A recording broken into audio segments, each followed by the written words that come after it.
Now this is the Ruike L-51B, and I had the brilliant idea of taking it apart today and trying to understand how it works. And like so many things that I do, I didn't exactly think this through completely, nor did I realize just how complex it would actually be.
Now, if you've ever seen other springs used in scissors like this, they don't have the kind of integration that this one does, where essentially the spring is trapped between the outer piece of metal and the inner piece of metal. So it's not going to slip out of place, which I really, really like. That's a lot of little extra detail for something like this. So everything was going real smooth up to this point, and there's just a lot of things going on this side of the tool that are unique and I've never seen before.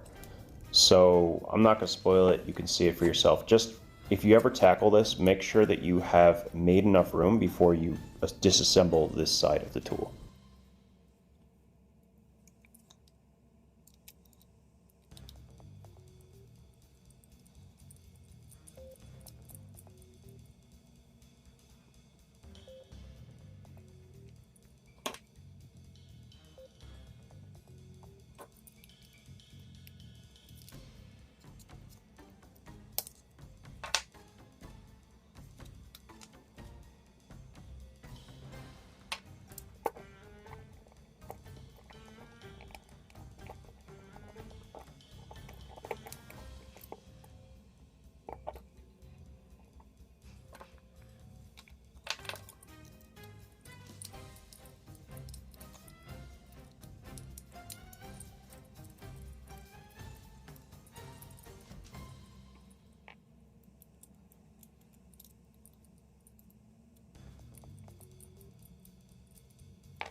I swear I have absolutely no idea where that little pin goes.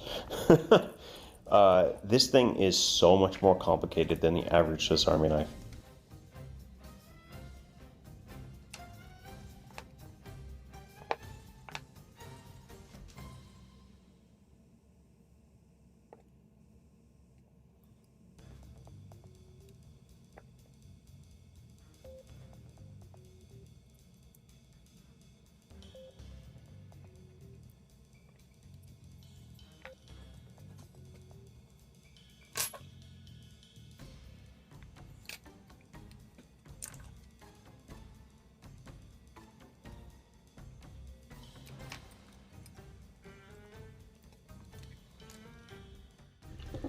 Okay, real serious talk here.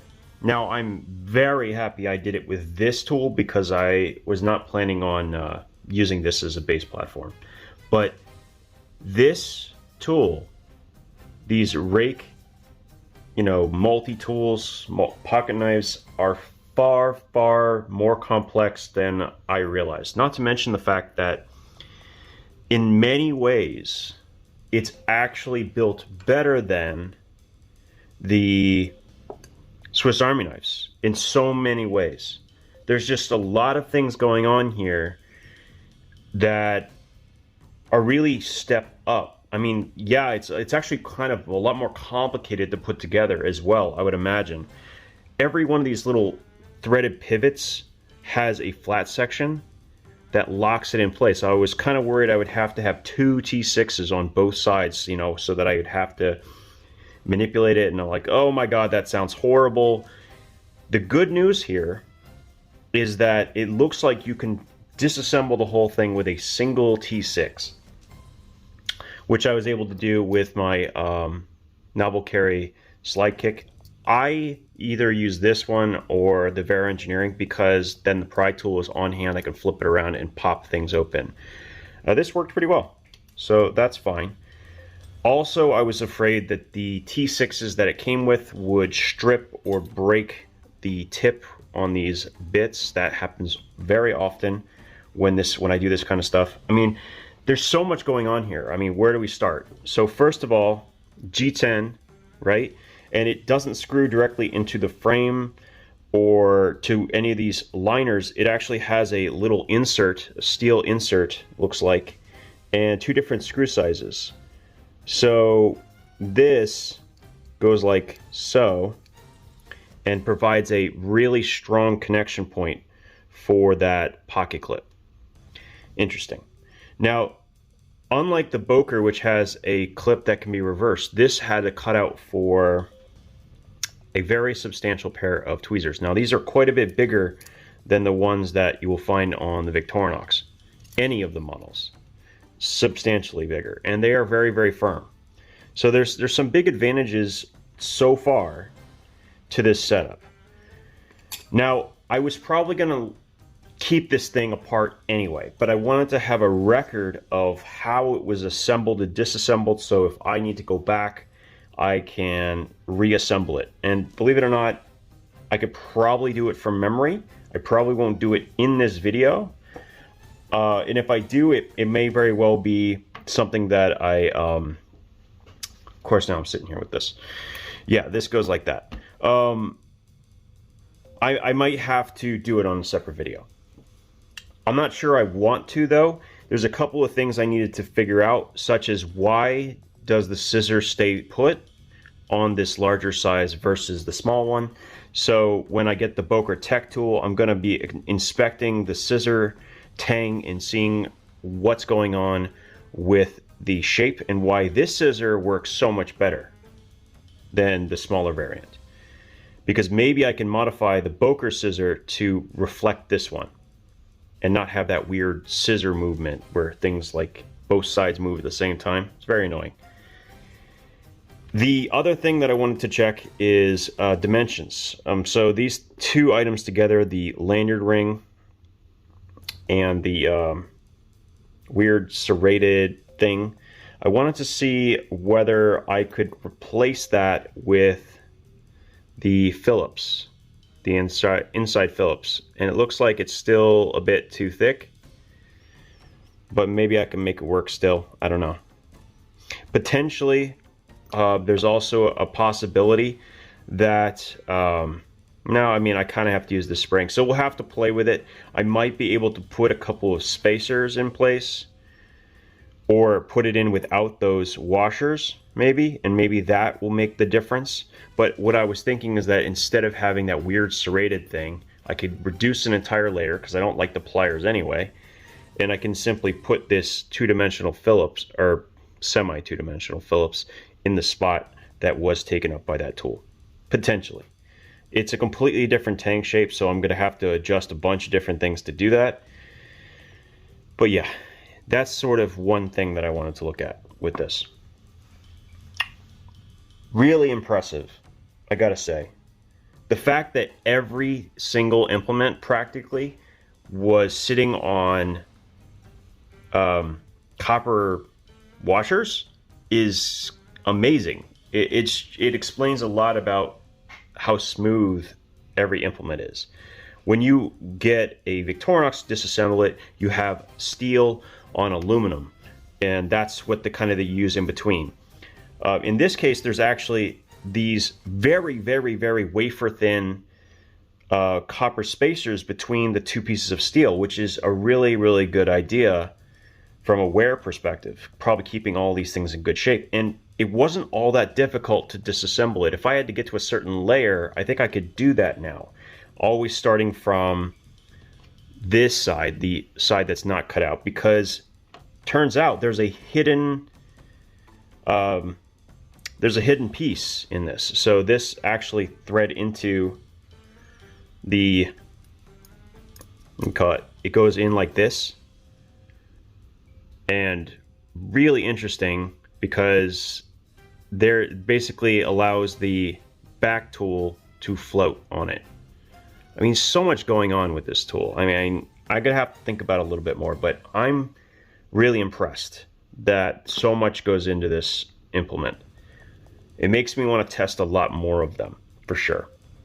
So anyway, that's all I have for this video, because there's just a lot I need to digest before I can talk about how I can manipulate or utilize these implements somewhere else, or potentially shrink this tool down to a tool set that makes the most sense for me. Either way, very cool, very, very, very cool. I'm definitely looking forward to playing with it some more. So thanks for watching this video, and we'll talk again soon.